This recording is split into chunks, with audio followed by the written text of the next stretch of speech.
You are welcome to today's edition of UPSS online classes. In our mathematics class today, we'll be treating another very exciting topic, and I will be your guide. My name is Onopite Andy, and today we have laid a very good foundation starting from our previous class for today's topic. And how did we do that? We treated the sine rule and the cosine rule. I did tell you in our previous class that the sine and cosine rule are used to solve questions in bearing and distance. So our today's topic is bearing and distance. Now, there's no way we talk about bearing and distance without mentioning the compass.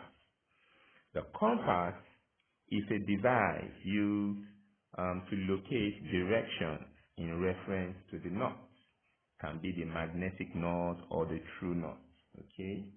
Now, in the compass, it has lots of cardinal points, but the major ones are the north, the south, the east, and the west. Of course, it can have 4 cardinal points, 8 cardinal points, or even 16 cardinal points. Now, what you have on the screen are different notations in a compass. But let's look at what the cardinal points say. We're only going to be treating the 4 cardinal points and the 8 cardinal points. Now, for the 4 cardinal points, we have the north, the south, the east, and the west. Now, a very quick observation will tell you that the north is the one pointing upwards and is the one that always has the arrow. Perhaps the names are not written, but the arrow is there, and you realize that is the north. As a matter of fact, the north is perhaps the most important of all these 4 cardinal points, because every other angle are measured in reference to the north. Now, apart from the 4 cardinal points, we also have the 8 cardinal points. And in the 8 cardinal points, just as we have the north, east, south, and west, we also have the northeast, southeast, southwest, and the northwest. But the very quick point to note here is that the angles are always measured either from the north or from the south. Let's check this out. To the east, we have northeast. To the west, we have northwest. To the east, we have southeast. And here to the west, we have southwest. Now, we will be using more of these when we get to compass bearing. So, but for now, we've just learned the 4 cardinal points and the 8 cardinal points. Now, every student must pay attention to, the directions in the cardinal points to be able to solve questions effectively in bearing. Okay? Now that we know about the cardinal points, a quick definition of what bearing is. Bearing is the direction traveled between 2 points and is given as angles measured in degrees. There are 2 major bearing notations, which are the true bearing or the 3-digit bearing and the compass bearing. Now, the compass bearing can also be called the cardinal bearing or the directional bearing.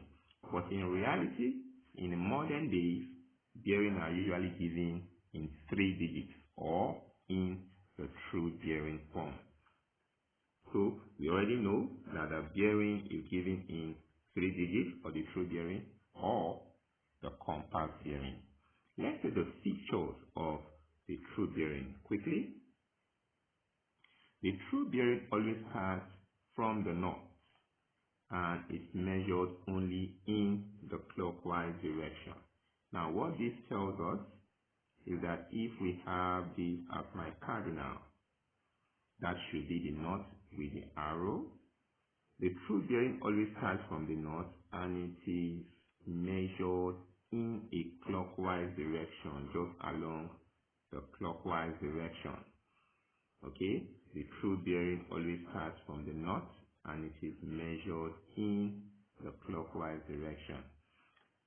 Just as the name implies, it is always given in 3-digit form. So 70 degrees angle will be written as 070 just to make it 3 digits.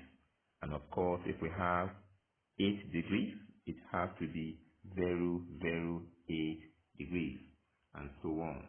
And of course, it has to be between 0 and 360 because the total angles in a circle or in a compass has to be 360. Perhaps if it is greater than 60, then it means 360, then it means you're just starting all over from 0. What are the features of compass bearing? In a compass bearing, it always starts either from the north or from the south, just like what we witnessed in the 8 cardinal points.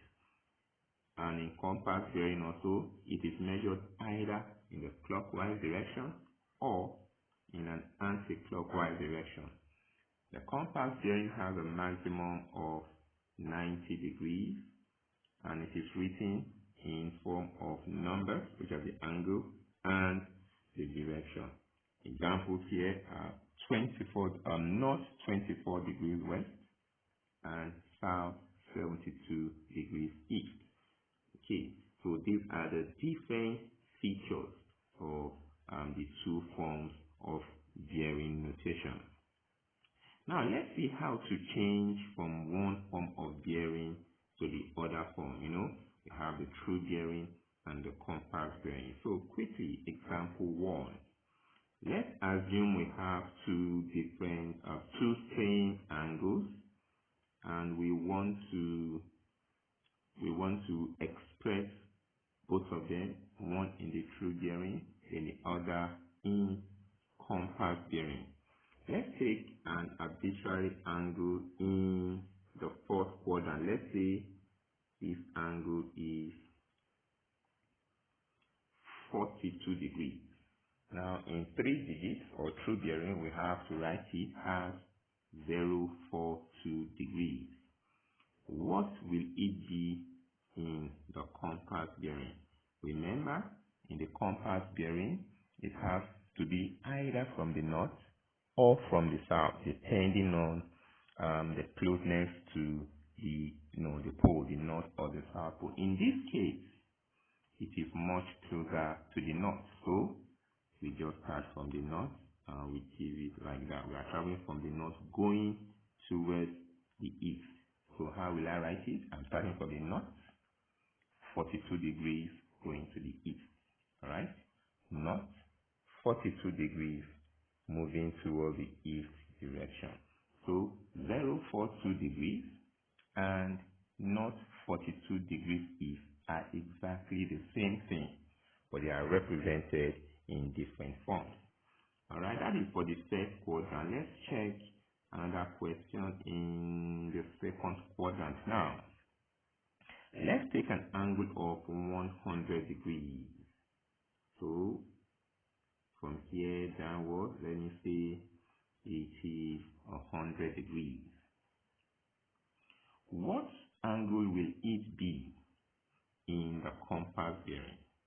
If you look at this line properly, it is closer to the south than the north. So I won't be drawing from the north and in the clockwise direction. I'll rather start from the south and I will move in the anti-clockwise direction. Okay, so if this is 100 degrees, what will the other part give me? That simply say it has to be 180 minus 100. Why is it 180 in the first place? Because sum of angle on a straight line is 180 degrees. So the north to the south is a straight line. So 180 minus 100 gives us 80 degrees. How do I write it? I'm starting from the south, moving toward the east. So it has to be south 80 degrees east. Okay.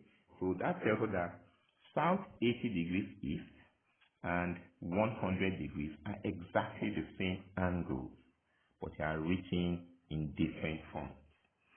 Alright, so much for the first and second quadrant. Let's go to the third and fourth quadrant this time around. Okay, I have an angle here.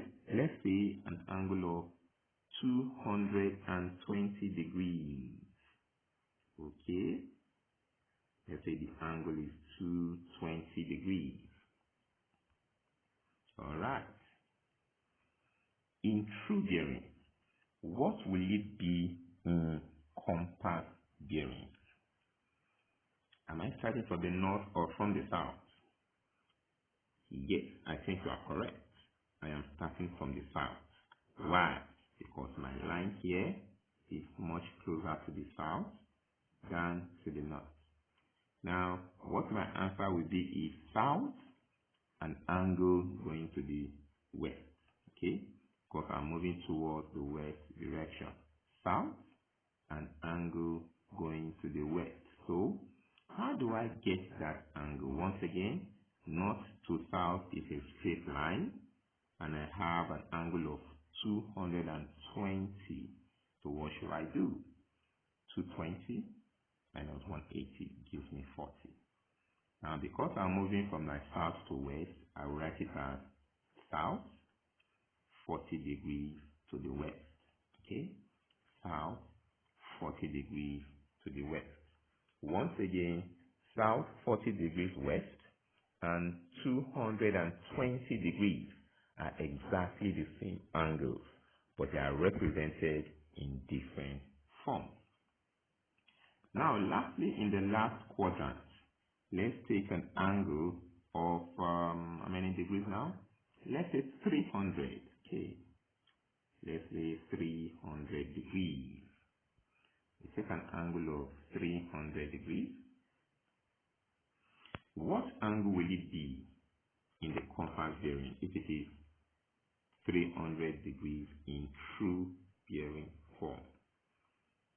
Am I starting from the north or starting from the south? Of course, I am taking it from the north because it's closer to the north, so I'll come this way. What will my angle be? My angle will have to be 360 minus 300. So how do I write that? North 60 degrees moving towards the west. So north 60 degrees west is exactly the same thing as what? 300 degrees. One written in the compass form, one written in the true form or the 3-digit form. Okay, so these are the ways of changing angles between compass bearing and 3-digit bearing. Now, students must be able to identify the different forms when given in a question. Immediately after this class, maybe in our next class, we will be going to word problems where students will be made to, draw out a triangle from a given set of, sentences using these different explanations in cardinals. Now, the next part to talk about in bearing is the reverse bearing. The reverse bearing is also called the backward bearing. Now, this simply talks about 2 points in relation to 2 points. If a boy is standing in front of a girl, we can as well say the girl is standing behind the boy, okay? So the bearings are relative to each other. If the boy is standing in front of the girl, we can say the girl is standing behind the boy. All right. So we usually say 2 angles. We usually say 2 points with different angles, and we now find the forward bearing and the backward bearing. Let's use a question to illustrate what we're talking about. The point X is on a bearing of 200 degrees from another point y. The point x is 200 degrees from another point y. Find the bearing of y from x. Okay. Find the bearing of y from x. Now, just the 2 points, x and y. We know the bearing of x from y. Now we want to find the bearing of y from x. Forward bearing, reverse bearing. How do we start? First of all, we get our point y. Let's assume that's our point y. Now from that point, we will draw our cardinal. Yes, we can draw our 4 cardinal points from point y. Now we'll measure out 200 degrees. From point y, we can simply measure 200 degrees. And from there, we draw our line. Okay? Drawing our line, it means it is going to the other point x. Yes. So that is my point x. And at that point x, the angle at y is 200 degrees, and my point x also has its cardinal. So this is our diagram. A student must be able to effectively represent every question using a diagram. As a matter of fact, diagrams attract marks in the exams. Yes, there's a mark allocated for diagrams. So the more you are able to represent a question using your diagram, especially in hearing, the better your scores. All right. Now, the question says, what is the bearing of y from x? What do we do? In this point, we have to, go back to alternate angles. As a matter of fact, we need the idea of alternate angle to solve a problem like this. What is the bearing of y from x? Now, if I should take my bearing at my point x, this is what the bearing would look like. I'm looking for this angle. How do I find this angle? I simply know that if I can find this angle here, the angle here is exactly the same thing with the angle at the top. Why? Because they are alternate angles. Okay? Alternate angles are simply angles that are formed when a transversal crosses two or more parallel lines. Now we know that our north to south is 180 degrees. So we are more or less removing this part as 180, and we are left with this part. So we will simply say 200 degrees minus 180 gives us 20. And the 20 will now be what we are looking for. Mind you, it is angle and it has to be in true bearing. So we will not write it as 20 degrees. We will write it as 0 to 0 degrees in 3 digits. Let's check another question.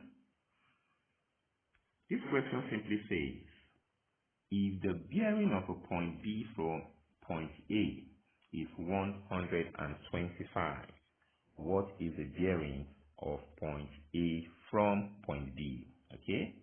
Say the question again.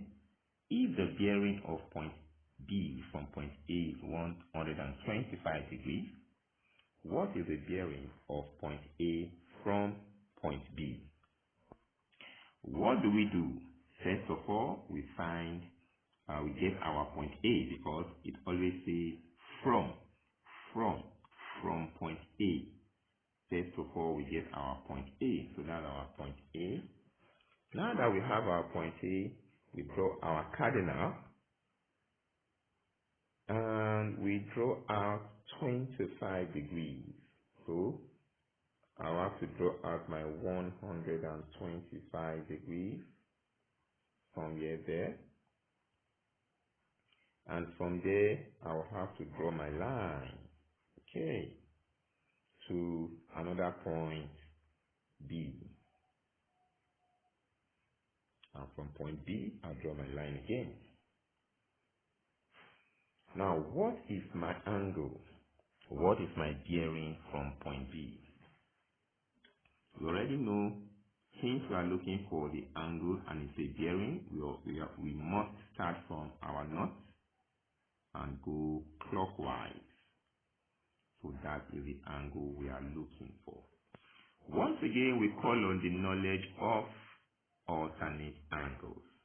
Once you know how to use your alternate angles, then the question is as good as solved. Let's go. 180 minus 125 gives us 55. How did we get that in the first place? We know this is 180.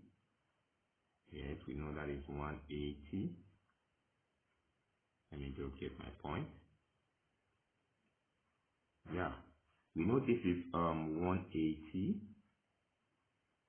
and this is also 125.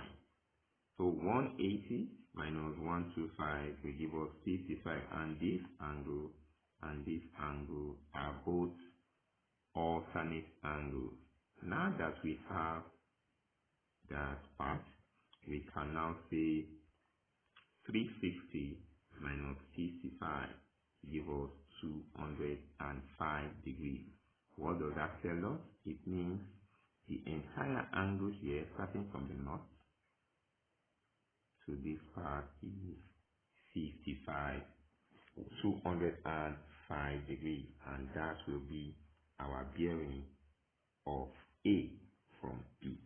So the forward bearing is 125 degrees and the backward bearing 205 degrees. Quite simple enough.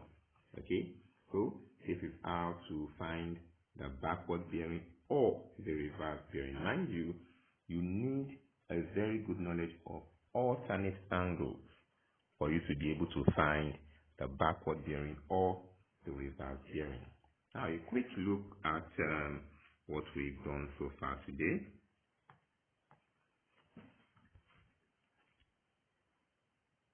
Now, we said the bearing notations are written as true bearing or the compass bearing. We also said the true bearing are written in 3 digits, measured from the north to south and in a clockwise direction.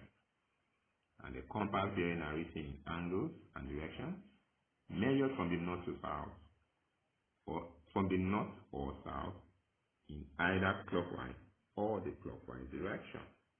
And lastly, we said angles in a quadrant and alternate angles are needed for reverse bearing. Now, a quick work for us here in the next 5 minutes. Write down the true bearing of the following: north 30 degrees east, and also south 42 degrees west. North 32 degrees east and south 42 degrees west. Now, you agree with me that these are written in compass bearing. So what will a true bearing look like? True bearing is also called 3-digit bearing. What does question 2 say? What is 022 degrees in compass bearing? Okay, what's the value of 022 degrees in compass bearing? Quite simple. Question 3 says, given that point P is 018 from point Q, what is the bearing of Q from P? What is the bearing of Q from P? And lastly, what is the backward bearing of 136 degrees? Give your answer in the compass bearing. Okay, now 4 very simple questions. In a real-time class, you are supposed to solve these within 5 minutes. But I will allow you write them down in the note part in your school portal, yes, in UPSS e-learning portal. Write it in the notepad. Very simple question, all right? And that will be all for today. Okay, I urge you to go to the next tab after this lecture. Go and answer the quiz that are being placed there for you. Now, in this very quiz, there will be WIEC standardized questions there for you to solve. Keep solving. I tell my students that every student is as good as how many questions you have solved. So go ahead, solve more questions, and examination will be more like a revision class. Thank you very much for joining me in this class. Please send your feedback, comments, and like our page on Facebook. Once again, my name is Andy Onapite. And till the next class, be a good student.